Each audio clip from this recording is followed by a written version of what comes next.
Bayangkan hidupmu hancur dalam sekejap. Suamimu, orang yang seharusnya melindungimu, membakar rumahmu karena marah. Semua karena rahasia besar yang kau sembunyikan selama 5 tahun. Kau masuk Islam diam-diam. Tapi ini bukan cerita tentang kebencian. Ini adalah cerita tentang seorang ibu yang berjuang sendirian, dihina, diusir, dan harus tidur di rumah orang hanya karena imannya. Bagaimana ia bertahan dengan anak kecilnya, menjual kue di pasar, dituduh, difitnah, tabungannya dicuri, tapi tetap tidak menyerah, karena ia yakin Allah tidak akan meninggalkannya. Dan tahukah kalian? Di akhir cerita, suaminya datang dengan air mata, mengaku menyesal, dan terjadi sesuatu yang tidak pernah kau bayangkan. Penasaran? Dengarkan sampai habis. Karena cerita ini akan mengubah cara kalian melihat ujian hidup. Komentar di bawah ini. Apa yang akan kalian lakukan jika berada di posisi Sari? Pernahkah kalian menghadapi ujian seberat ini? Menurut kalian, apakah Hendrik pantas mendapat maaf? Jangan lupa subscribe. Klik lonceng notifikasi agar tidak ketinggalan cerita-cerita menyentuh hati seperti ini. Doa untuk kalian yang sudah subscribe. Semoga Allah selalu memberkahi kalian dengan rezeki yang halal, hati yang sabar, dan iman yang kuat. Semoga setiap ujian hidup kalian berakhir dengan keajaiban, seperti cerita Sari hari ini. Amin. Langit Medan Kelabu, mendung tebal menggantung di atas atap rumah sederhana milik pasangan Hendrik dan Sari. Hujan turun deras, membasahi tanah dan atap rumah yang sudah mulai rapuh. Di ruang tengah, aroma kopi hitam bercampur dengan suara radio tua yang memutar lagu-lagu rohani Batak. Sari duduk di sudut ruangan, menatap butiran hujan yang berlari-larian di kaca jendela. Ada sesuatu di dalam hatinya yang terasa kosong, sepi, dan tak terjelaskan. Sudah 5 tahun ia menikah dengan Hendrik, lelaki Batak yang keras, tegas, dan sangat menjunjung tinggi adat keluarga besar mereka. Di mata orang, rumah tangga mereka terlihat baik-baik saja. Namun, di balik itu semua, ada perasaan hampa yang semakin hari semakin menekan dada Sari. Ia sering merasa hidupnya hanya sebatas rutinitas. Memasak, mencuci, mengurus anak, dan mendengar suami mengeluh tentang pekerjaan. Tidak ada kedamaian, hanya tanggung jawab. Satu-satunya cahaya dalam hidupnya adalah Nadia, anak perempuan sematawayangnya yang baru berusia 8 tahun. Anak itu lembut, penurut, dan sering bertanya hal-hal yang membuat Sari berpikir panjang.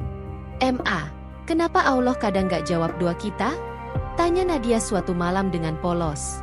Pertanyaan itu membuat Sari terdiam. Ia tak tahu harus menjawab apa. Sudah lama ia sendiri merasa doanya seperti tak sampai ke langit. Hari-hari Sari mulai berubah ketika ia mengenal seorang tetangga bernama Mak Aisyah. Seorang ibu parubaya muslimah yang berjualan sayur keliling. Mak Aisyah selalu menyapanya dengan senyum tulus setiap pagi. Ada ketenangan yang aneh setiap kali Sari melihat wajah perempuan itu. Wajah yang damai meski hidup sederhana. Suatu hari, ketika Sari membantu Mak Aisyah menurunkan dagangan dari gerobak, ia mendengar suara adzan dari surau kecil di ujung gang. Suara itu begitu lembut, seolah menembus dinding hatinya yang selama ini keras dan beku. Allahu Akbar. Allahu Akbar. Kalimat itu terus terngiang di telinganya bahkan hingga malam. Sejak hari itu, Sari mulai sering memperhatikan bagaimana Mak Aisyah berhenti berdagang setiap kali adzan berkumandang. Ia melihat bagaimana Mak Aisyah menutup toko, mengambil air wudhu, lalu salat dengan wajah penuh ketenangan. Tidak ada tergesa, tidak ada keluhan, hanya kepasrahan yang tulus. Suatu sore, Sari memberanikan diri bertanya kepada Mak Aisyah. Mak, kenapa setiap adzan berkumandang, Mak selalu berhenti bekerja? Mak Aisyah tersenyum lembut. Waktu salat itu panggilan dari Allah. Nak, kalau kita jawab panggilannya, hati jadi tenang, rezeki pun berkah. Kalimat sederhana itu menusuk hati Sari lebih dalam daripada ceramah manapun yang pernah ia dengar. Malam itu, Sari duduk di kamar, memandangi foto pernikahannya dengan Hendrik. Ia menghela napas panjang. Kenapa aku gak pernah merasa tenang? Bisiknya di luar hujan masih turun. Tapi di dadanya ada sesuatu yang mulai tumbuh. Rasa ingin tahu. Rasa ingin mengenal Allah dengan cara yang berbeda. Beberapa minggu berikutnya, Sari semakin dekat dengan Mak Aisyah. Ia sering membantu berjualan sekadar menemani atau belajar membuat sambal. Dalam kebersamaan sederhana itu, Sari banyak mendengar kisah-kisah tentang Islam, tentang Nabi Muhammad yang penyayang, tentang sabar, tentang ikhlas. "Aku ini gak ngerti semua, Mak," ucap Sari pelan suatu hari. "Tapi setiap Mak cerita, hatiku tenang sekali." Mak Aisyah menepuk bahunya dengan lembut. "Kalau hati sudah tenang saat dengar tentang Allah, berarti Allah sedang mengetuk hatimu, Nak." Sejak hari itu, Sari mulai belajar mengucap kalimat-kalimat sederhana. Bismillah, Alhamdulillah. Ia tidak tahu artinya persis, tapi setiap kali mengucapkannya, dadanya terasa lapang. Di tengah kesibukan rumah tangga, di sela suara keras suaminya yang mudah marah, Sari menyimpan rahasia kecil. Ia mulai jatuh cinta pada Islam. Suatu malam, setelah Hendrik dan Nadia tertidur, Sari membuka ponsel bututnya dan mencari cara salat bagi pemula. Ia mengikuti gerakan dari video secara perlahan di kamar mandi agar tak ketahuan. Air matanya menetes saat menunduk di sujud pertamanya. "Ya Allah, kalau Engkau benar ada, tunjukkan aku jalan yang benar," bisiknya sambil menahan tangis. Sejak malam itu, Sari merasa hidupnya berubah. Ada rasa damai yang belum pernah ia rasakan sebelumnya. Ia mulai bangun lebih pagi untuk salat subuh secara diam-diam. Ketika suaminya masih tidur, ia berwudu dengan cepat, lalu menunduk dalam doa yang hanya ia dan Allah yang tahu. Namun, kedamaian itu tidak datang tanpa ketakutan. Ia tahu, jika Hendrik mengetahui, hidupnya bisa hancur. Hendrik adalah lelaki yang keras kepala dan sangat menjunjung adat Batak. Di keluarga besar mereka, berpindah agama dianggap aib besar. "Allah, aku takut, tapi aku gak bisa bohong pada hatiku," gumam Sari setiap kali menatap wajah Nadia yang tertidur. Ia takut anaknya akan kehilangan ayah, takut dicaci keluarga, tapi juga takut kehilangan hidayah yang baru ia temukan. Sari mulai menyembunyikan mukena kecil dan Al-Quran saku di balik lemari, menatap cermin, dan berbisik pada diri sendiri. "Mulai hari ini, aku bukan lagi hanya istri Hendrik. Aku adalah hamba Allah." Setiap subuh, ia bangun sebelum alarm suaminya berbunyi. Air wudhu di kamar mandi menjadi saksi bisu betapa getar hatinya selalu hadir saat dahinya menyentuh lantai. Ia salat dengan tubuh gemetar, bukan karena dingin, tapi karena campuran antara takut dan rindu. Takut rahasianya terbongkar, tapi rindu mendekat kepada Allah. Belajar Islam bukan hal mudah baginya. Ia tidak tahu harus bertanya kepada siapa selain Mak Aisyah. Semua harus dilakukan sembunyi-sembunyi. Di rumah, ia menyembunyikan mukena di dalam bantal yang ia jahit sendiri. Sementara itu, Hendrik mulai merasa ada yang berubah. Bukan perubahan besar, tapi hal-hal kecil yang cukup membuatnya curiga. Istrinya kini terlihat lebih sering menunduk saat berbicara, lebih tenang, jarang marah, dan tidak lagi suka menanggapi pertengkaran. "Kenapa kau sekarang diam-diam saja terus?" tanya Hendrik suatu malam sambil mengernyit. "Gak kenapa-kenapa, Bang. Cuma capek," jawab Sari lirih. Hendrik mendengus. "Entah kenapa aku rasa kau menyembunyikan sesuatu dari aku." Jantung Sari berdegup keras, tapi ia tetap tersenyum kecil. "Gak ada, Bang." Hendrik berjalan ke kamar sambil menggerutu. "Jangan coba-coba bikin masalah di rumah ini, Sari. Aku paling benci orang munafik." Kalimat itu menampar hati Sari. Ia tahu kata munafik diucapkan Hendrik tanpa sadar, tapi rasanya seperti ancaman. Ia tahu, jika Hendrik mengetahui kebenaran, semuanya akan berakhir. Hari-hari berikutnya penuh perjuangan. Sari belajar surah-surah pendek melalui aplikasi Al-Quran di ponsel bututnya. Jika Hendrik masuk kamar, ia cepat-cepat menutup aplikasi itu dan pura-pura menonton resep masakan. Suatu kali, ia panik saat Hendrik hampir melihat aplikasi mengaji itu. Dengan cepat, Sari menekan tombol lain. "Kau lagi nonton apa?" tanya Hendrik mendekat. Sari tersenyum gugup. "Belajar resep bolu pisang, Bang. Katanya bisa dijual laku." Hendrik hanya menatapnya sebentar, lalu keluar. Hampir saja Diam-diam, Sari juga mulai belajar memakai hijab saat di luar rumah. Tapi ia belum berani memakainya terus-menerus karena takut Hendrik atau mertua mendengar kabar itu. Jadi, setiap kali keluar rumah untuk membeli sayur atau ke rumah Mak Aisyah, ia membawa kain segi 4 di tas. Begitu jauh dari rumah, barulah ia memakainya. Dan sebelum pulang, ia melepasnya lagi. Tapi hari itu, saat ia berhijab di depan rumah Mak Aisyah, ada rasa sejuk yang menyelimuti hatinya. Seandainya aku bisa terus begini, gumamnya. Suatu hari, ketika Sari membantu Mak Aisyah memasak hidangan untuk acara pengajian kecil di surau, ia berkata dengan penuh keraguan, "Mak, aku ingin belajar mengaji." Mak Aisyah tersenyum haru. "Masya Allah, tentu boleh, Nak. Tapi kau yakin sanggup? Belajar agama itu butuh sabar, apalagi dalam keadaan kau sekarang." Sari menunduk.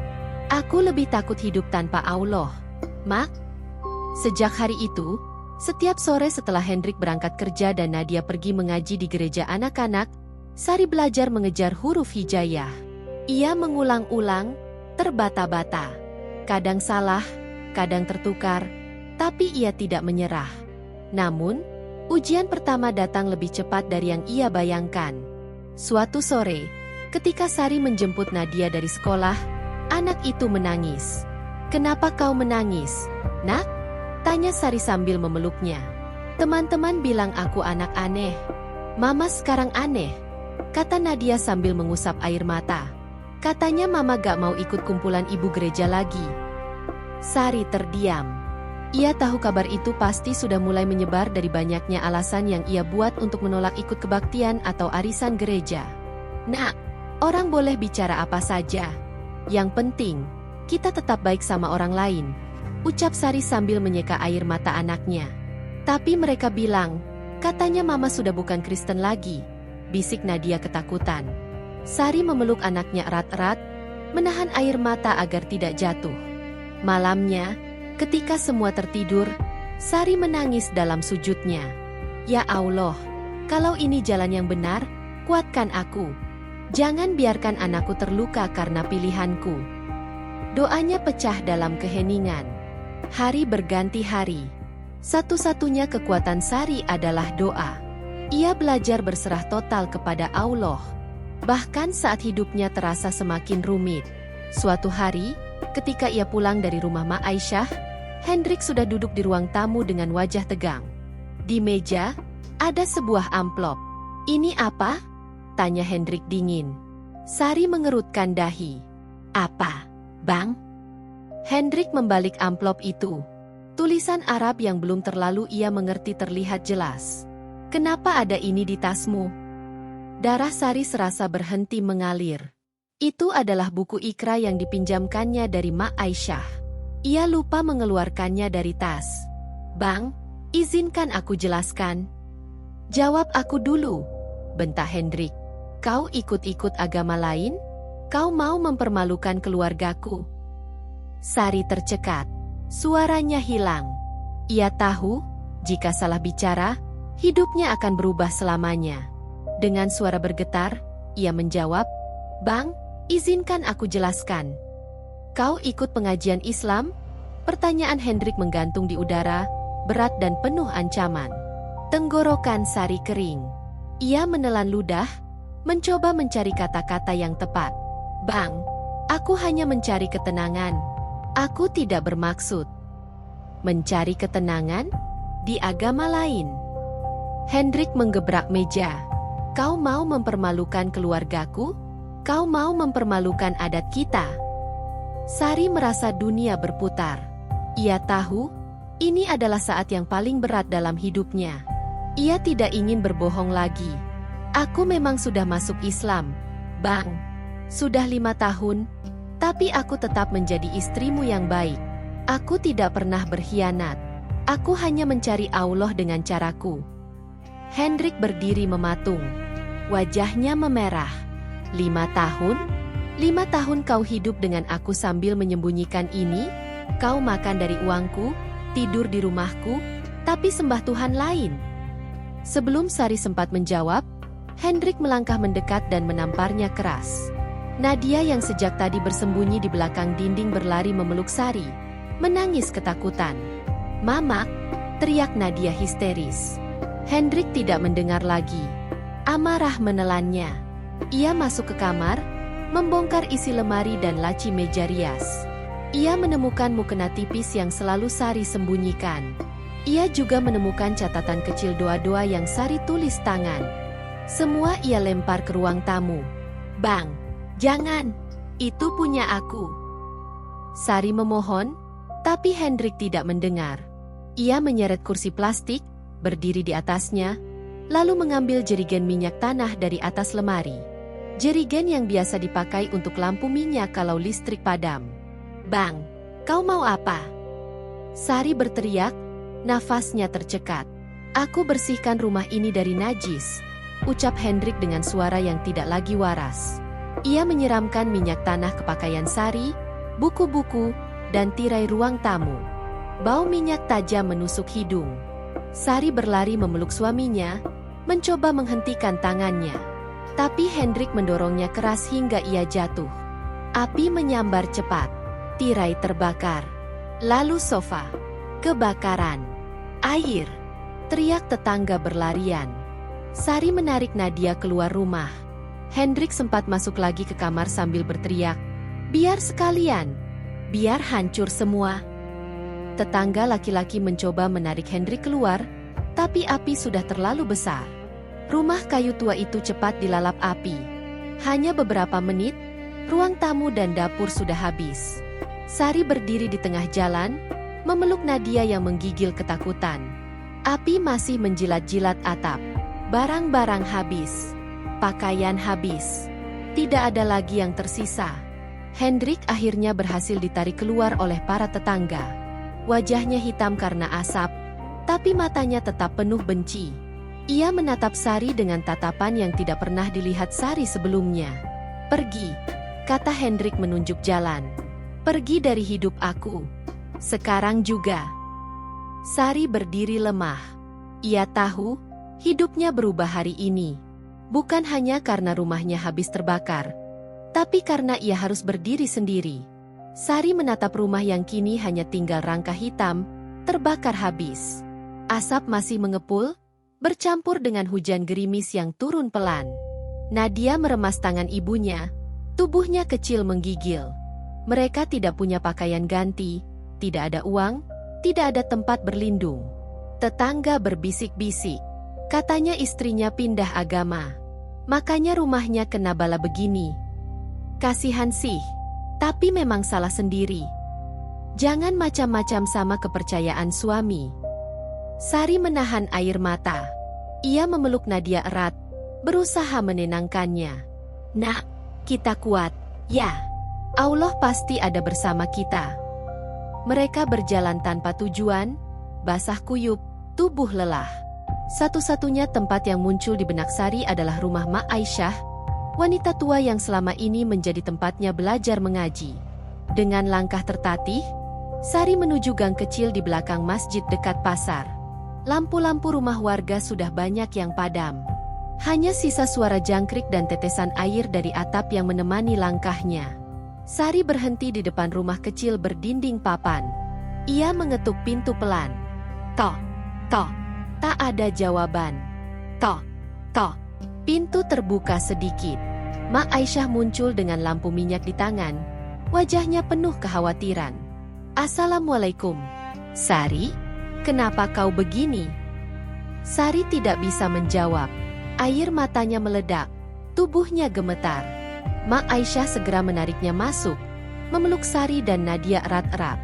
"Ya Allah, apa yang terjadi, Nak?" Sari menangis sambil menceritakan semuanya. Tentang Hendrik yang menemukan rahasianya, tentang amarah yang berubah jadi bencana, tentang rumah yang kini tinggal arang, tentang dirinya yang kini tanpa tempat pulang. Mak Aisyah mengusap air mata Sari. "Nak, jalan menuju Allah memang tidak pernah ditaburi bunga. Justru penuh duri, air mata, dan luka. Tapi ingat, Allah tidak pernah membiarkan hambanya berjalan sendirian." Sari mengangguk, matanya sembab. "Saya tidak takut miskin, Mak. Hanya, saya takut tidak bisa memberi makan anak saya besok. Mak Aisyah tersenyum lembut. Selama tangan masih mau bekerja, perut tidak akan dibiarkan kosong oleh Allah. Malam itu, Sari dan Nadia tidur di ruang tamu Mak Aisyah, di atas tikar tipis. Hujan masih turun di luar, angin masuk dari celah dinding. Tapi untuk pertama kalinya sejak lama, Sari merasa ada harapan. Meskipun kecil, tapi nyata.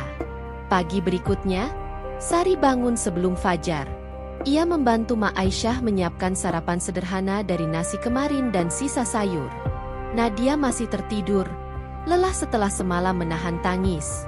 Sari menatap wajah putrinya, lalu berdoa dalam hati. Allah, berikan aku kekuatan untuk anakku ini. Setelah salat subuh, Sari pergi ke pasar. Ia mendatangi satu persatu warung makan, toko roti, dan kios sembako, menawarkan diri untuk bekerja, mencuci piring, membersihkan, atau apa saja. Tapi kenyataannya pahit. Maaf, kami tidak butuh tenaga tambahan. Sudah ada yang kerja di sini. Kembali lagi lain waktu, ya?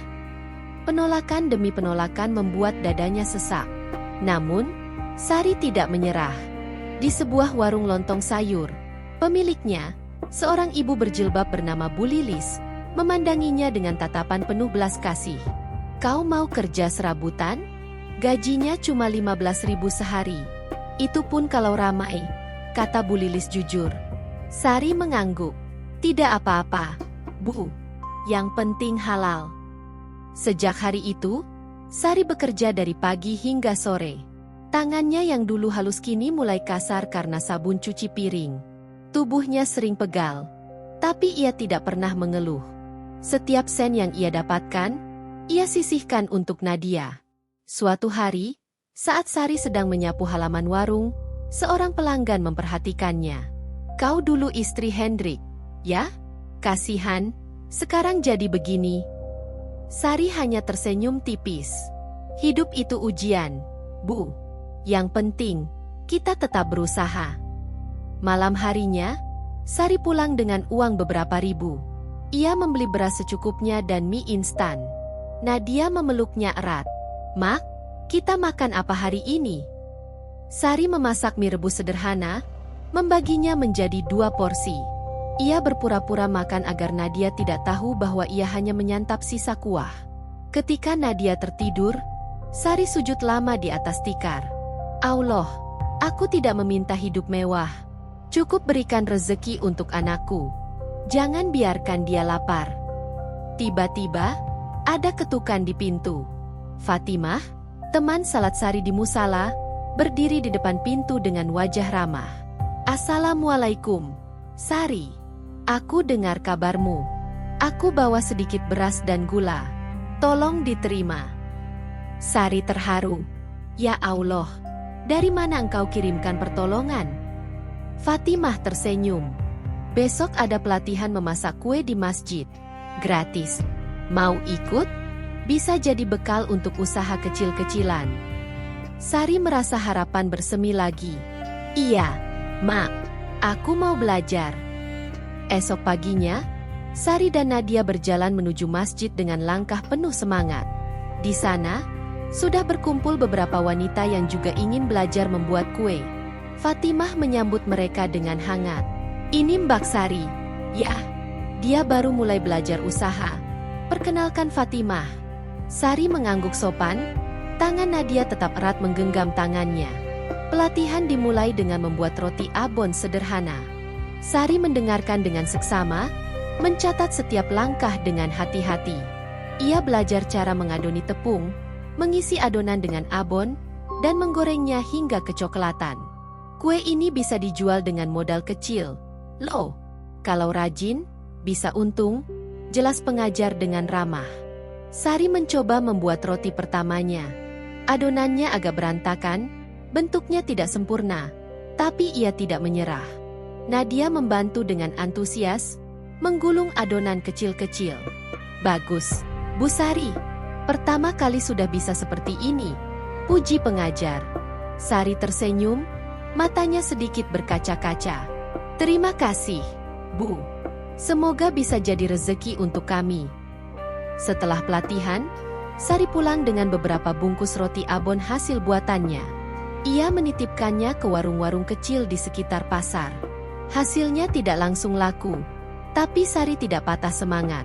Sabarlah, Mak, pasti ada yang beli, kata Nadia sambil memeluknya. Hari berikutnya, Sari membuat donat kentang dan risoles. Ia bangun lebih pagi, mengadon tepung sebelum fajar, lalu menggorengnya setelah salat subuh. Nadia membantu membungkus kue dengan rapi. Nak, tolong antarkan ini ke warung Bu Lilis. Ya, katakan ini cuma percobaan. Tapi kalau mau dijual, harganya 1.000 per biji, pinta Sari. Nadia berlari kecil, senang bisa membantu ibunya. Sari menatapnya dari kejauhan, hati penuh syukur. Allah, ini semua karena rahmat MU. Sore harinya, Bu Lilis datang ke rumah Mak Aisyah. Sari, kue-kue buatanmu laku. Orang-orang suka.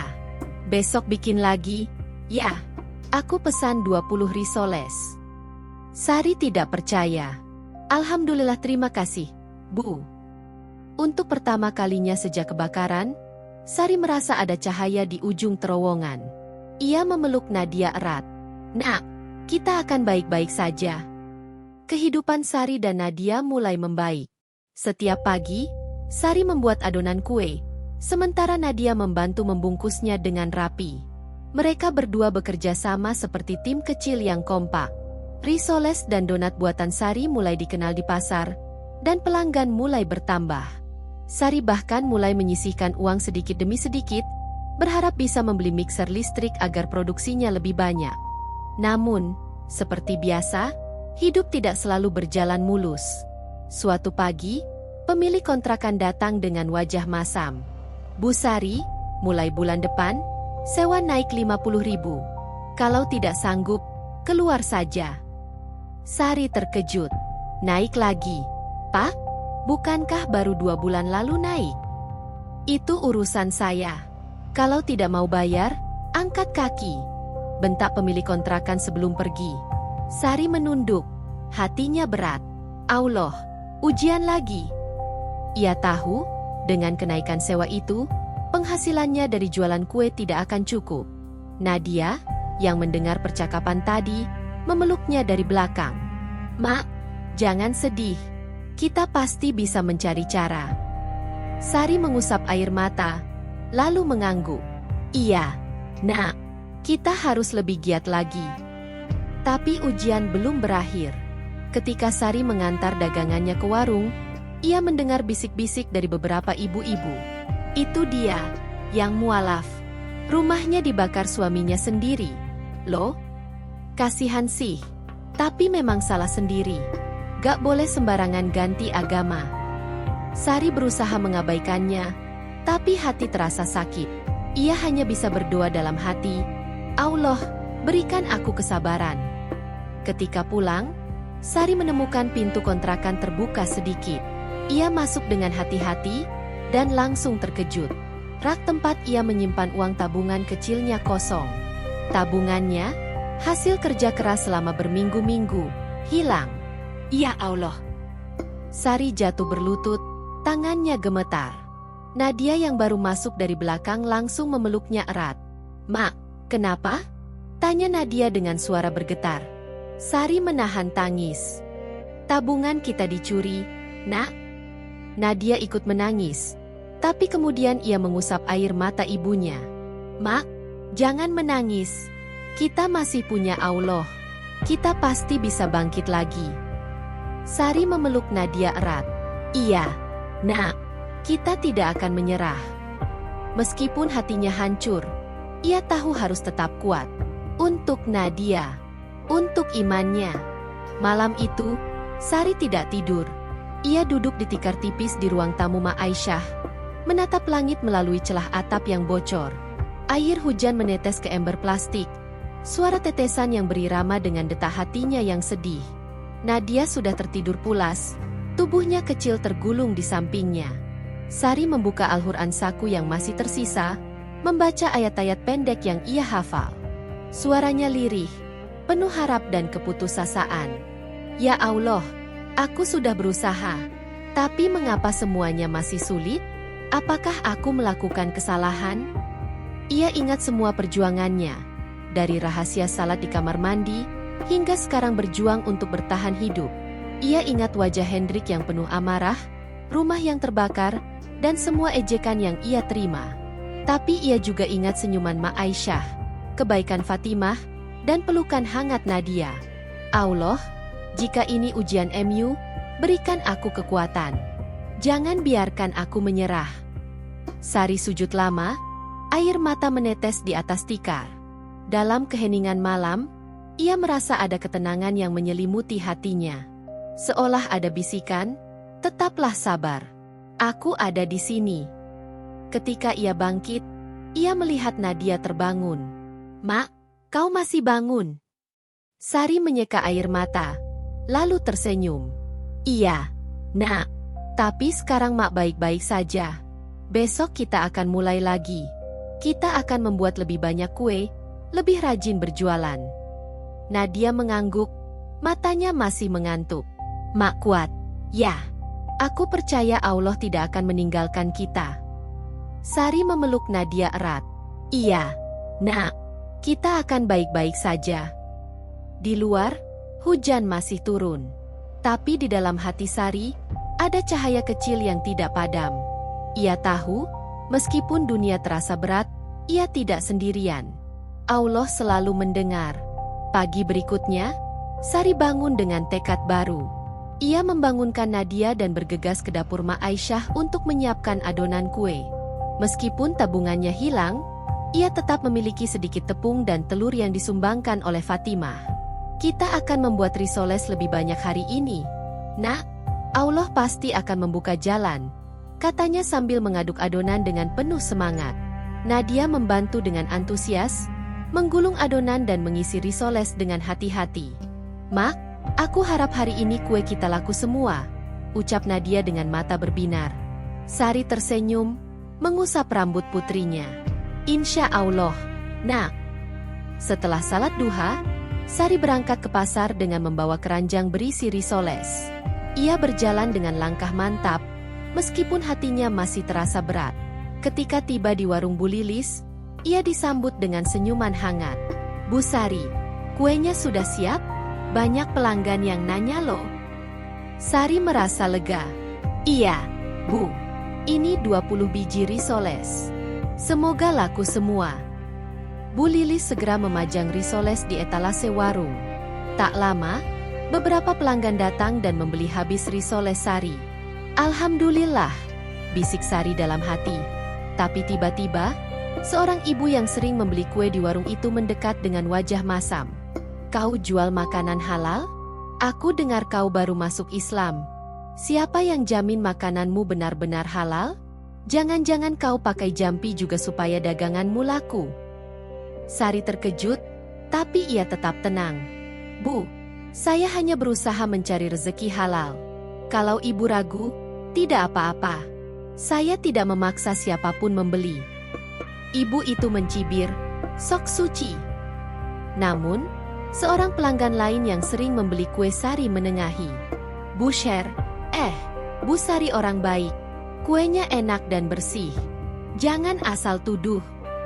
Orang-orang di warung mulai berbicara. Iya, benar. Anaknya juga sopan, sering bantu ibunya.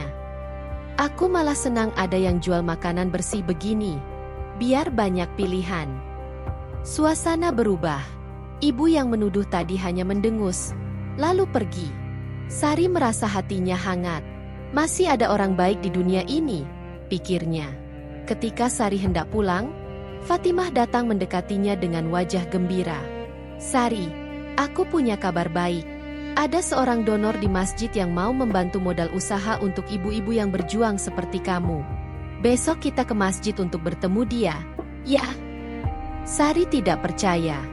Benarkah, Mak? Fatimah mengangguk.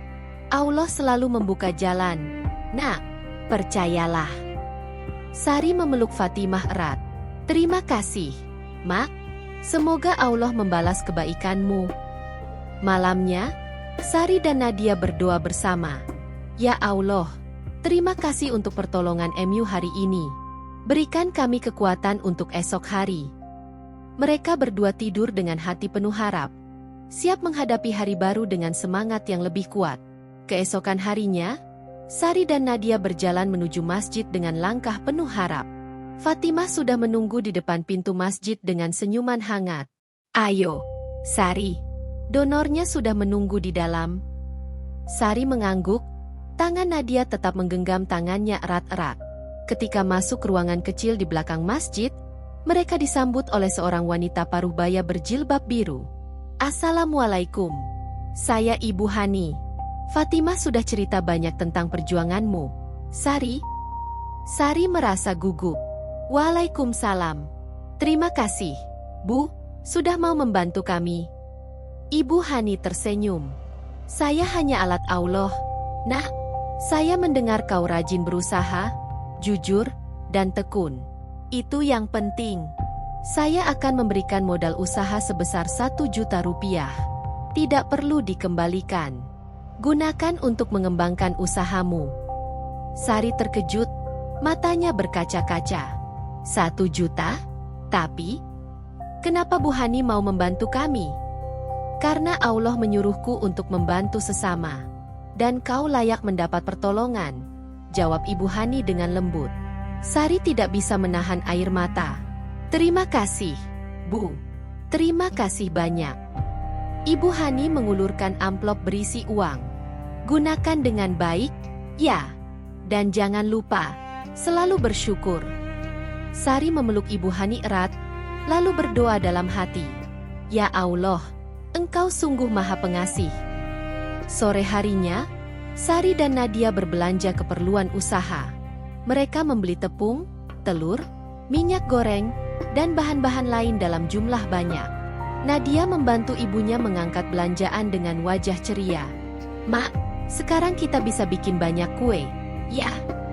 Sari mengangguk. Iya, Nak, kita akan kerja lebih giat lagi. Allah sudah memberi kita kesempatan. Malamnya, Sari membuat adonan dalam jumlah besar. Nadia membantu dengan semangat, meskipun matanya mulai mengantuk. Mak, aku senang sekali. Kita pasti bisa sukses. Sari tersenyum, mengusap rambut putrinya. Insya Allah, Nak. Besok kita mulai hari baru dengan semangat baru. Mereka berdua tidur dengan hati penuh syukur, siap menghadapi esok hari dengan harapan yang lebih besar. Pagi berikutnya, Sari bangun sebelum fajar. Ia menyalakan kompor kecil dan mulai menggoreng risoles dan donat dalam jumlah banyak. Nadia membantu dengan antusias, membungkus kue-kue dengan rapi menggunakan kertas minyak. Mak, aku harap hari ini semua kue kita laku, kata Nadia sambil tersenyum. Sari mengangguk. Insya Allah, Nak, kita usaha yang terbaik. Setelah salat subuh, mereka berangkat ke pasar dengan membawa 2 keranjang penuh kue. Sari menitipkan sebagian ke warung Bu Lilis, dan sebagian lagi ia bawa berkeliling pasar. Pelanggan yang sudah mencoba kue Sari sebelumnya langsung mengenalinya. Bu Sari, kuenya sudah datang? Aku pesan 5 risoles. Ya. Sari senang melihat antusiasme pelanggan. Dalam waktu 2 jam, hampir semua kue habis terjual. Alhamdulillah, ucap Sari sambil menghitung uang hasil penjualan. Hari ini rezeki kita lancar, Nak. Nadia melompat gembira. Mak, kita bisa beli beras lebih banyak sekarang. Sari memeluk Nadia. Iya, Nak. Terima kasih Allah. Sore harinya, Sari menerima pesanan dari seorang ibu yang ingin membeli kue untuk acara arisan. Bu Sari, aku mau pesan 50 risoles untuk besok. Bisa? Sari mengangguk dengan semangat. Bisa, Bu. Terima kasih banyak. Malamnya, Sari dan Nadia bekerja lagi membuat kue untuk pesanan esok hari. Meskipun lelah, mereka berdua tetap bersemangat. Mak, aku bangga sama kamu, kata Nadia sambil membantu ibunya mengaduk adonan. Sari tersenyum. Kita berdua yang usaha. Nak, tanpa bantuanmu, Mak tidak bisa secepat ini. Setelah selesai, mereka berdoa bersama. Ya Allah, Terima kasih untuk rezeki hari ini. Berikan kami kekuatan untuk esok hari. Sari menyadari bahwa hidup mereka mulai membaik. Usahanya berkembang, dan Nadia tumbuh menjadi anak yang sabar dan pekerja keras. Ia merasa bersyukur atas semua cobaan yang telah mereka hadapi, karena semuanya membuat mereka lebih kuat. Beberapa minggu berlalu, usaha Sari semakin berkembang. Ia kini memiliki pelanggan tetap dan bahkan mulai menerima pesanan untuk acara-acara kecil. Suatu sore, saat Sari dan Nadia sedang membersihkan peralatan membuat kue, ada ketukan di pintu rumah Mak Aisyah. Sari membuka pintu dan terkejut melihat Fatimah berdiri dengan wajah serius. "Sari, ada yang ingin bertemu denganmu di masjid," katanya penting. Sari merasa deg-degan. "Siapa, Mak?" Fatimah menatapnya dengan lembut.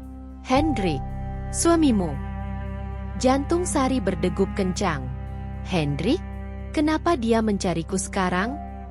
Fatimah meletakkan tangan di bahu Sari. "Aku tidak tahu, Nak. Tapi Allah pasti punya hikmah di balik ini. Bersiap-siaplah." Sari menarik napas dalam-dalam. Ia meminta Nadia untuk tetap di rumah bersama Mak Aisyah, lalu berangkat ke masjid dengan perasaan campur aduk. Di masjid, Hendrik duduk di bangku depan, wajahnya tampak lelah dan usang. Ketika melihat Sari, ia berdiri dengan ragu. "Sari." Sari menatapnya dengan tenang. "Ada apa, Hendrik?" Hendrik menunduk. Aku datang untuk minta maaf. Selama ini aku salah memperlakukanmu. Aku tidak mengerti perjuanganmu." Sari terdiam, tidak menyangka akan mendengar kata-kata ini. Hendrik melanjutkan, "Setelah kau pergi, aku merasa hidupku hancur. Aku menyadari bahwa aku telah kehilangan orang yang paling sabar dan kuat di hidupku. Aku melihat bagaimana kau berjuang untuk Nadia, dan aku tahu aku tidak layak menjadi suamimu lagi. Tapi aku ingin meminta maaf. Dan aku ingin tahu bagaimana kabarmu." Sari merasa air matanya menggenang. "Allah yang memberi kekuatan, Hendrik. Aku dan Nadia baik-baik saja. Kami belajar banyak dari semua ini." Hendrik mengangguk. "Aku tidak berharap kau memaafkanku. Tapi aku ingin kau tahu, aku sekarang mulai belajar tentang Islam. Mak Aisyah yang membimbingku." Sari terkejut. "Kau belajar Islam?" Hendrik mengangguk. "Iya. Aku ingin mengerti apa yang membuatmu begitu kuat." Sari merasa hatinya bergetar. "Semua tergantung pada Allah, Hendrik. Aku tidak bisa memaksamu untuk apapun. Tapi aku bersyukur kau datang." Mereka berbincang lama, dan untuk pertama kalinya dalam waktu yang lama, Sari merasa ada harapan untuk perdamaian. Meskipun ia tidak tahu apa yang akan terjadi selanjutnya, ia percaya bahwa Allah memiliki rencana terbaik untuk mereka semua.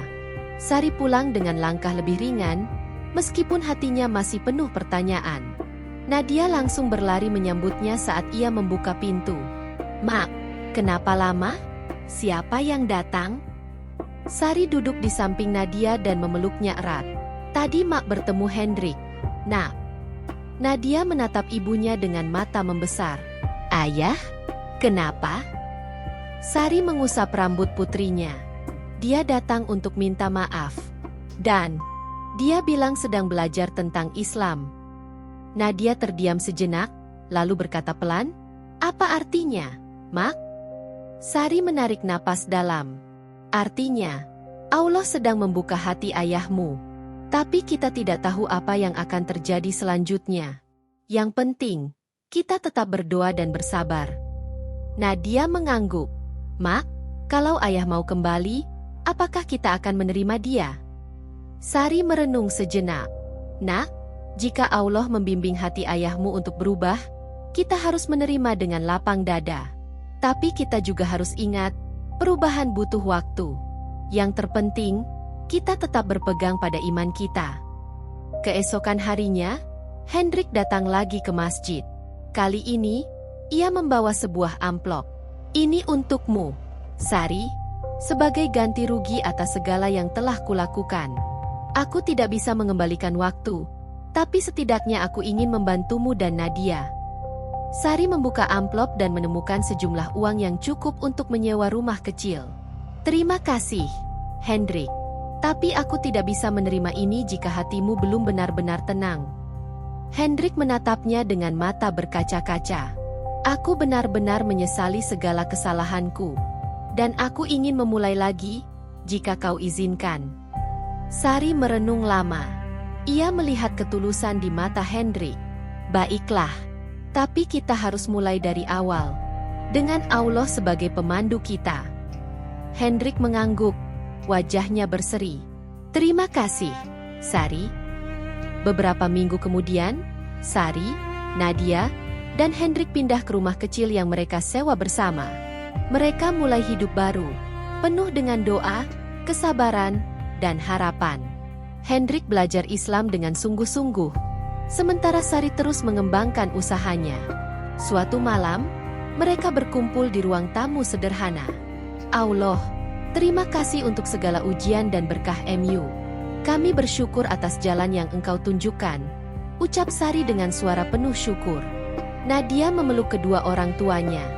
Kita sekarang bahagia. Ya, Mak? Sari tersenyum. Air mata kebahagiaan menggenang. Iya, Nak. Kita bahagia karena Allah selalu bersama kita.